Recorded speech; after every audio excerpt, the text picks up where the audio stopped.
The ready position is the foundation for most of your footwork when you're playing tennis. How you move around the court in one way or another is going to relate back to this position. And more generally, the ready position is an athletic stance. It's an athletic position. My feet here are about shoulder width apart, maybe a little bit more, knees slightly bent, weights on the balls of my feet, and I've got the tennis racket out in front of my body, my arms are relaxed, and I have the tennis racket angled up, and I'm watching the tennis ball.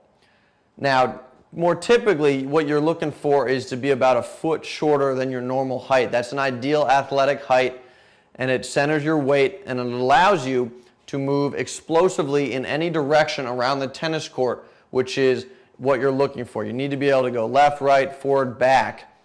And finally, this stance in a lot of ways is similar to athletic stances in other sports. For example, in basketball, your stance when you play defense is very similar to the ready position here.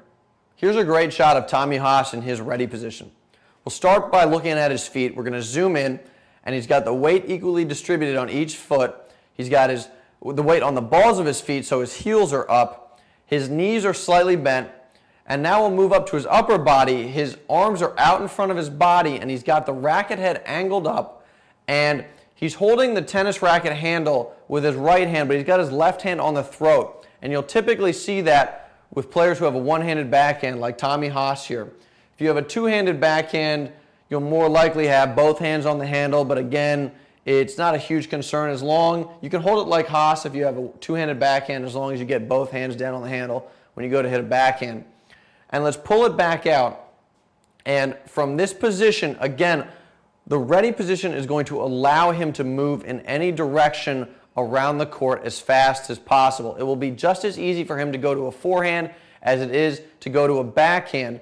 And this is the starting point he's going to be in when he's waiting for his opponent to hit him the tennis ball.